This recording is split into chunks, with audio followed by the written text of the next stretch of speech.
Hey, Sassy Stuff. We're back with another Sideline Stories. I'm Emma here with Georgia, and our guest today is Taylor O'Brien with Tailored Technique Media. So, Taylor, can you tell us a little bit about what sparked this transition from you did fitness coaching and then to becoming a sports videographer and storyteller? Yeah, so I think so. I worked before I did this. I worked in Port Fourchon, Louisiana. So I was driving 18 wheelers in the oil field, and so it was a whole different lifestyle. So I worked 7 days, and then I was off for 7 days. So I had a lot of downtime.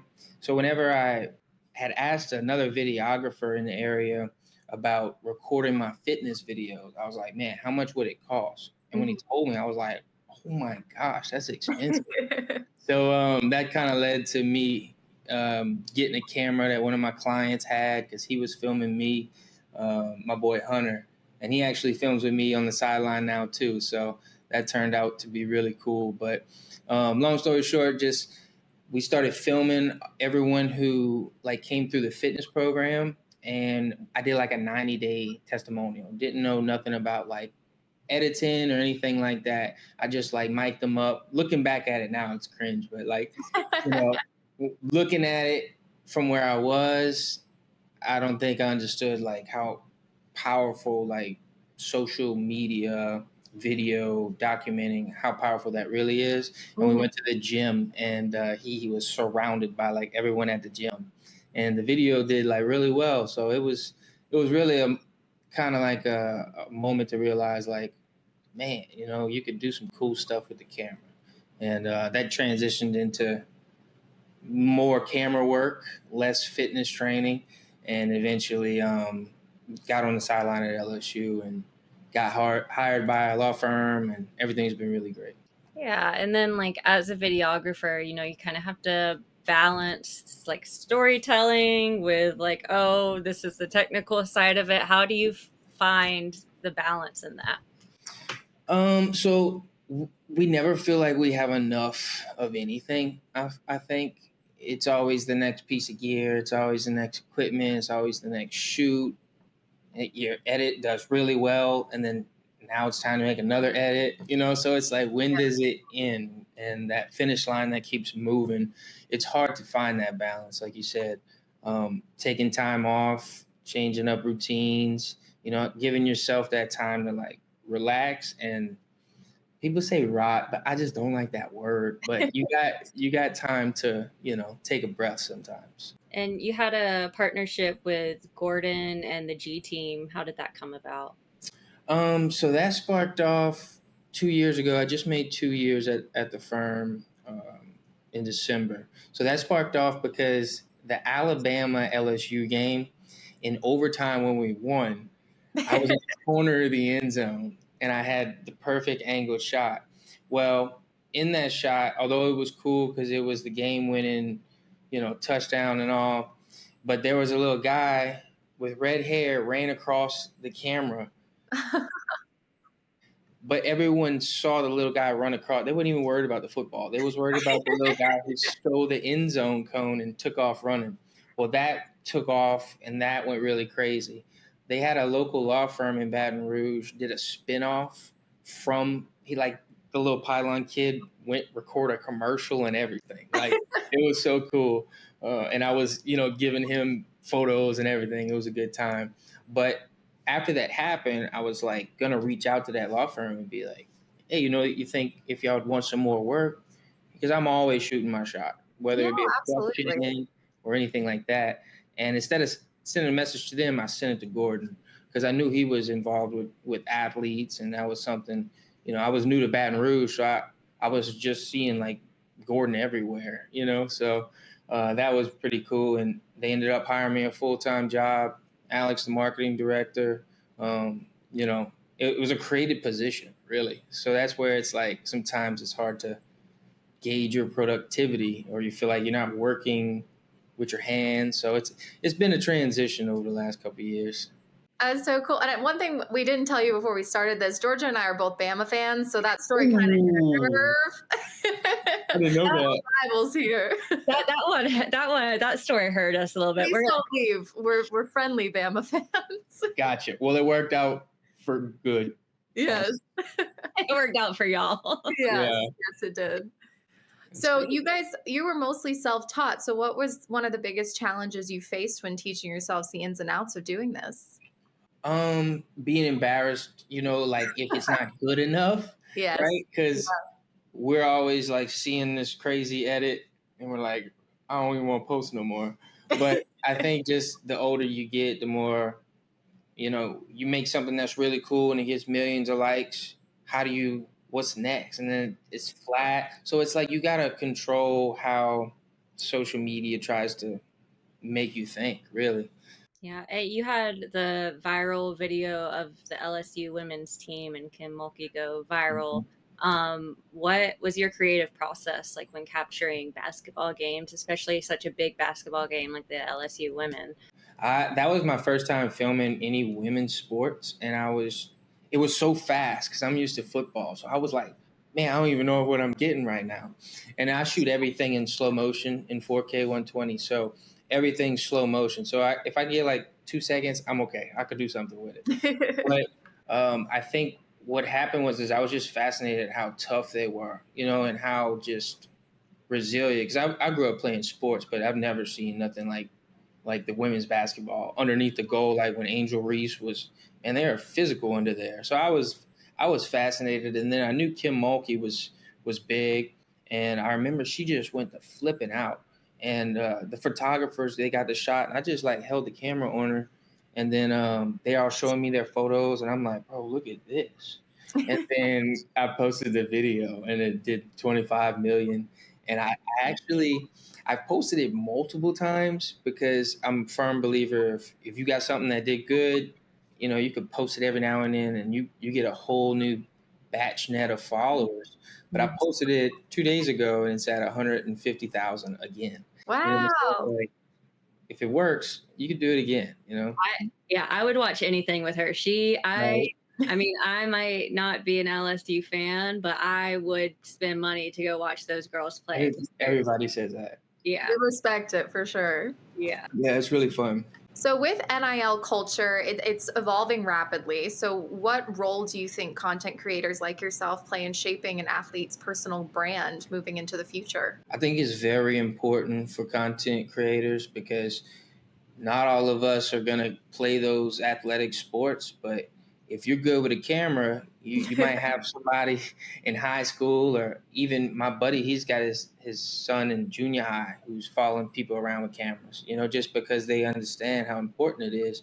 So, for athletes, if you got a friend who's good with a camera, keep them around. And same with guys, with the camera, like get around some athletes, go shoot some schools or, something you could get your, experience with. And it's really important because now these guys are marketing themselves and it really works out to have that content that you could just give them and they remember those things. So that's pretty cool. And you really help people like tell their personal story. What kind of inspires you about helping others show off themselves?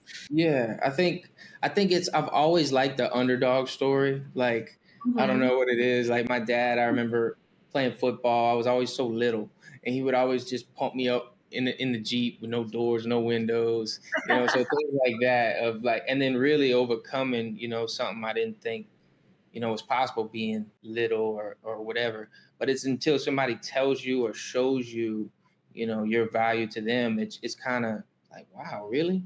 But when you do that for someone else and then they see their video, they're like, man, I didn't know I looked that cool. Or like people tell them things, it's powerful because when I saw that video fitness testimonial, like what it did for him, like everybody still talks about it. And that's like, that could last a lifetime if it's recorded. So I think we're historians now at this day and age with the camera. So it's pretty cool.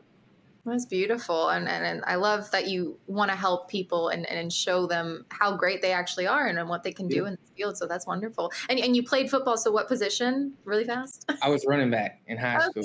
We went 11-2. It was fun. Awesome. Yeah. So we are primarily football based. So let's talk a little bit about LSU this past season, how you felt they did, what really stood out to you about this team and how you feel like their future is going to go. Yeah, I think it was another development year. I mean, Brian Kelly, everyone's giving him a lot of hell, but I think it was his fourth year, or it was Saban's fourth year when they won it all. So this stuff takes time. We got a whole new NIL aspect to this. There's players who you think are staying, are actually leaving. So it's like not only are you recruiting, but you're also keeping your guys too that you thought were like solid. So it's a lot of dynamics involved, coaching changes, new players. So I think it's a young team. I think last year we looked good. Defense got a lot better. We had an injury list long as can be. Yeah. So and we still held it down. So I think we'll be all right. Nuss is a smart quarterback. The O line's brand new because Will Yeah. and Emery's gone, Dellinger and Frazier. So it's going to look different. It's going to be interesting. I don't know what we're going to expect. So I'm Yeah. excited though. Yeah, and LSU, I mean, even when they're having bad years, like they're still going to be a powerhouse. They're still a force to be reckoned with. I've always said that is the scariest place to play. Yeah. They're So the scariest team to play, in my opinion, as a Bama. Yeah. Yeah. I played LSU. yeah. So that, like they're always going to be in the top and mentioned with football. Have you had a favorite moment that you've gotten other than, the big pylon little boy? Yeah, man, I've got a lot. It's really cool. Especially, I always stay at the corner of the end zone by the student section, and then on the other side by the other one. And when they go to the other corner, it's like, man. But normally they come to our corner, and I feel like I've had some really cool down the sideline shots. Jack Besh was probably, that was one of my favorites too. When he like caught a punt return, he hit the sideline and he ran down the corner like the whole way, and I was just looking at him. That was probably because I knew what I had, and I was Yeah, trying yeah. not to You freak said this out is while I gold. was holding it. Because me and Jack, him and Kyron was actually my first athletes I shot together at the same time when they had came to LSU. So, you know, tough time for both of them guys right now, but it's cool how everything eventually plays out and you got those memories. Is there anyone not LSU based, like person, player, coach, anyone that you would want to do film for? You said not player based, Not LSU based. not LSU based. I don't really, no, not that I could think I'm of. an LSU fan. No, I Yeah, have to get that young. No. I just don't know who really comes top of mind. Not really keeping up with the NFL. You got to go to Jaden Daniels at the Commanders. Yeah, yeah. I've filmed Jaden. I've filmed Jaden. I would definitely film Jaden again because he's tearing it up. That is my guy. I'm a Commanders fan. That's I'm great. obsessed with him. People always ask about him, and I'm like, man, he's quiet. Like he's just God and football, and like that's it. So he's a good dude. So, working in your field, what advice would you give to somebody who wants to do what you do? Hmm. Yeah, I think it would be get organized for sure because it could just be a scattered, it could be shoot to the next shoot to the edit, and you just feel like you can't keep up, or you're trying to make something for views and likes, and it's only it's a validation job sometimes you might feel, but there's a book by Rick Rubin, and it talks about like the creative way and how you can basically create not for you know anything else other than just the act of doing it, and really changing your mindset and keeping sharp on that because you can get burnt out real quick. And I think we're not always creative, so that's where it gets tough because if you value your job, you want to put in a good day's work, but you're at a rut, then you got to find ways to move around that. So I think mindfulness and getting outside, natural ways to do things that break that monotony. When we get stuck in those little freak out sessions. Yeah. I always think consuming other creative outlets Mhm. or watching someone else be creative can always spark some ideas within you. So I think burnout is real and we got to mitigate it. Yes, yes, it is real. It is real. So when you're shooting, besides your camera, what is a piece of gear that you cannot live without? Mm, let me see. Probably a USB-C cord. Okay, that's fair. You know, if in case you got to get something quick, you could just plug Yeah. it into the camera and then plug it into your iPhone, and you could drop the pictures. So that's probably, and then my toothpicks and my gum. So that's probably I use them to focus too, if that's yeah, what you use it for. Yeah. yeah. It's fun. I got all kinds of my bags change. I changed my bag like 20 times before every game. It's ridiculous. What makes LSU so awesome to film? Well, especially if you grew up down here. I remember going to the games when I was little and like at Tiger Hill when the Tigers come down and you know they barricade the streets off. I remember being a little boy and like looking through the little barricades and like the trumpets. And I was just like, my grandpa was a huge fan, and I'm just like, oh, this is what you was talking about. But I think I've always just loved it since then. Everybody who who plays football wants to play at LSU growing up. So, you know, not being able to get on the field, that's about the closest you could get on the field is with a camera. It's usually the best seat in the house is if you got a camera with anything. So if you learn how to work the camera, you get the best seats. And I think LSU Tiger Stadium at night is just another place. You know, the crowd and the lights, and it's just another. You know, it's so Louisiana, I think, and so anyone who's just from Louisiana, it's just they'll die behind it. Yeah, I was upset when College Football 25 came out and they named Kyle Fields as like the hardest place to play. I'm like, no, LSU night game, hardest place to play for any team coming in. So I love that that. is my I favorite. was scared of LSU fans when I was a child. I have seen the other side of LSU, and yeah, it's not always nice. And I've seen But the other they're side of passionate. Alabama. Yeah, yeah. I What's completely that? understand. I've seen the other side of Alabama fans too. Yeah. Like I know we can be crazy too. Yes. But I remember losing to LSU Nick Saban's first year. I was at that game. I think it was his first year. And I was a kid. I think I was like 8 years old. And I just remember LSU fans like, yeah, in my face. I was crying. I was like, no. Scarred. So since then, I'm like, I want to go to a game at LSU so bad, but I'm kind of terrified. Yeah, yeah, they're tough. They just I don't know why it's so strong against Bama, but it's just what we do. I don't know. We just It's roll. a rivalry. It'll Yes. never go away. We Yeah. got deep roots. We're passionate, but I love LSU when I'm not playing LSU. I love Yeah. the culture. I love the energy. It's Right. just, it's electric there and you can't beat it. Yeah, yeah. It's cool. And then when they run out the tunnel, they shoot like the things up, Yeah. and it's like boom, boom, boom. But as soon as they clear out, you got to get out the way.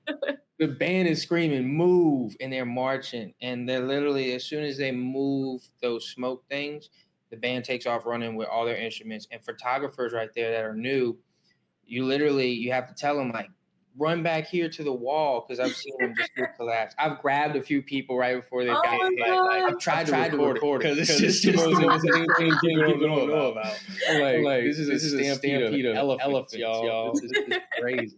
Well, Yeah. that'll go viral too. That's good for the page. Don't help them. Yeah, I love yeah, watching it's people crazy. get trampled for some reason. So what's next for you, like with your career? I know it's basketball season right now. I know baseball's starting up. So what's next? Yeah. So I actually got a drone job tomorrow. So Oh that's pretty wow. cool.